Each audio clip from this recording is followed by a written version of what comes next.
Hello, this is Real Audio, and this is a correction and clarification to my previous video on what recordings to use for voicing your system. And that video didn't really turn out the way I wanted, because it looked as if I had a selection of recordings like these guys, and which I said these are my favorite recordings, but I don't use them to voice my system. And I showed you more recordings that I use to gauge the tonality and to make choices on how to develop my system.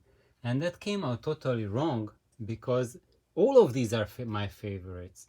So it's not that I have my favorites but I don't care about them and use some crazy recordings no one cares about to voice my system. That doesn't make any sense. And I don't recommend such a scenario. I love all of these, and I assume you also have all of you have a variety of favorite recordings, and you need to pick something to voice your system. And when you have that ability, then look for those music which are recorded in a natural way, without distortion, without extreme EQ, without tricks. Just you hear the natural sound. And why is that important? That is important because your audio components all have distortion characteristics on their own. And yes, people want to approach the distortion of components, but looking at figures, looking at numbers. But when you look at numbers, they tell you next to nothing about how it will sound, because it's only one parameter out of 100 that you should know if you want to make a call on how it impacts the sound. And the information we are getting is not enough. It's kind of like you want to tell the condition of a patient based on blood pressure alone. It tells you something, but it tells really nothing about the patient, what's going on, unless you know much more. Like, was the person exercising before the measurements were done, and so on and so on. I don't want to go more into that road right now, talking about measurements. But what I want to emphasize is that you can make your call based on listening. And if you have a natural recording that uses natural voice without the mixing team, the engineers going crazy about adjusting the tonality of the singers, about wreaking havoc with the mixing board.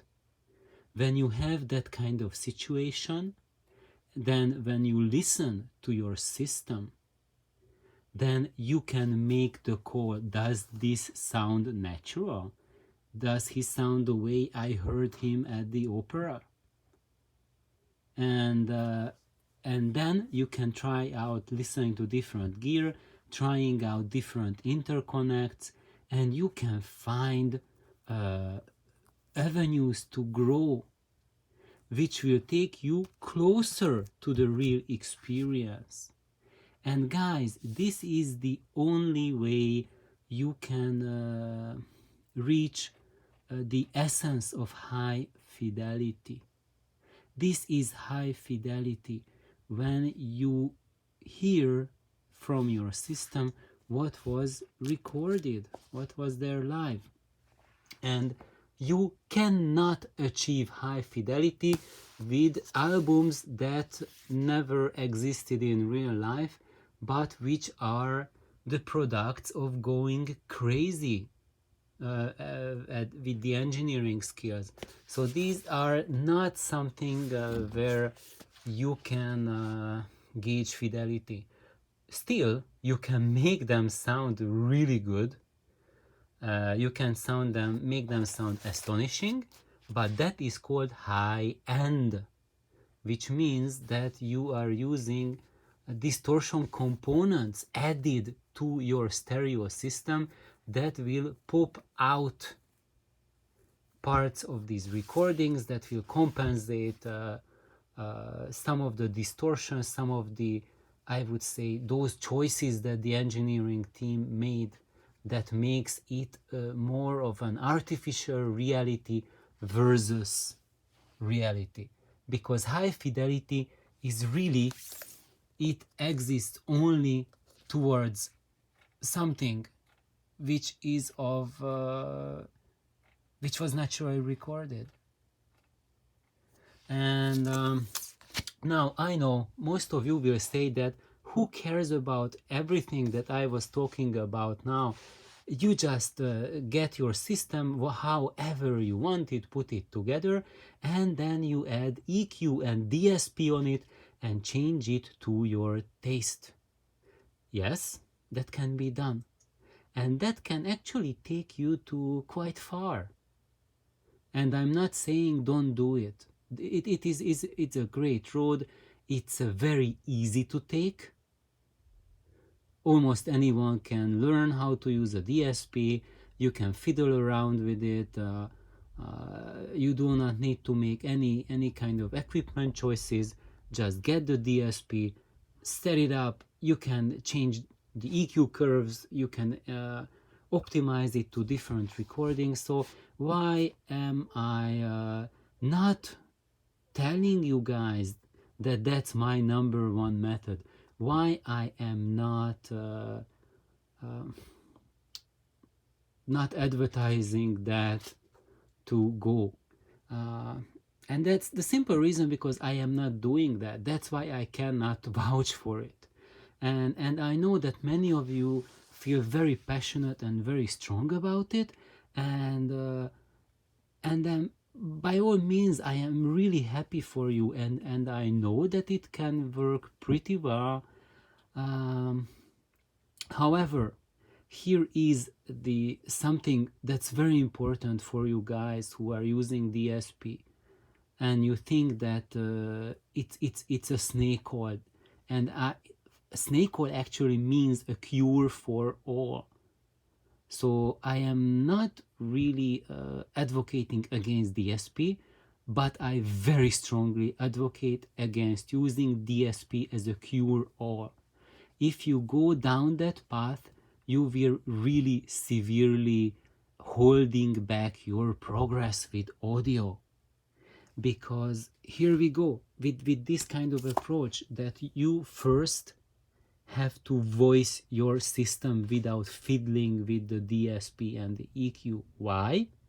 Because each component has each equipment, each gear has a characteristic distortion that it adds to the sound. And to progress in audio, you need to cut that distortion less and less and less. You need to increase the linearity more and more and more. You need to cut down the noise floor more and more and more. You need to increase the dynamic range more and more.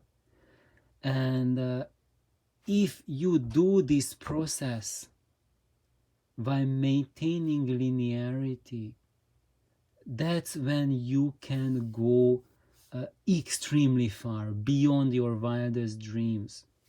And the only way to test for linearity of a system is to listen to naturally recorded recordings. Because in that case, if it doesn't sound right, there is a problem with the linearity, with the distortion characteristics of that amplifier. And the way to get to that is not trying to look at measurements and crunching numbers, but it's to listen to the equipment and you hear, does it distort or not? And it's very easy. With vocals, you know how it sounds, and then you can make the calls on how to improve your system. If you have something artificial, if you have a system that's really heavily invested towards high-end, then you cannot make the call on linearity and naturalness, because it's editing, it's coloring your sound very highly. And how can you tell whether your system is optimized for high-end or for high fidelity? It's very easy. If it's optimized for high fidelity, then the tonality is right. If it's high-end, then you have major problems with tonality. So basically, on a high-end system, if you put on a natural recording, it will not sound good. It won't sound natural. And the problem with that is that if a naturally sounding recording doesn't sound natural, then you really are totally clueless about what you are listening to. Because if it has a certain distortion characteristics that compensates for a certain taste, then that distortion will be applied to everything. And I think what I observed on my friends, on audiophiles, that this sort of high-end distortion is one of the main reasons why people get burnout in high-end audio, and why they return to gear which can be often much lower in total resolution but offer good tonality. And I think I wanted to probably mention tons of other things, but I am just really ready to hit the rack, and I hope this is a little bit more helpful for everyone. That first, take all precautions and make sure that your system is linear, and then you can add DSP, and then you can dial in your favorite EQs, your favorite curves. But even if you already have like a DSP based crossover, room EQ, etc., just make sure you keep it at a neutral setting and try it out. How does your equipment sound when the EQ is set to 0? And if you have problems with tonality, with the EQ setting in the mid-range and in the high frequencies, then part of your system has problems. And if you want to fix that with a DSP, it's like having a broken leg and putting it into a cast. That's not the solution if you want to be a good runner. The solution is having a healthy leg. And then when you apply DSP on it, it's like applying maybe a massage lotion to keep it at perfect condition, instead of applying a cast. So that's why it's important to have natural linear recordings as your reference material. And you don't need to have classical music for that. Just look up what sort of CDs or what sort of streaming stuff you have, and look into the recordings, get to know the music you are listening to, find out the ones that were recorded naturally, and use them as a steering tool to develop your system. So thank you for tuning in. Have an awesome day. Bye bye.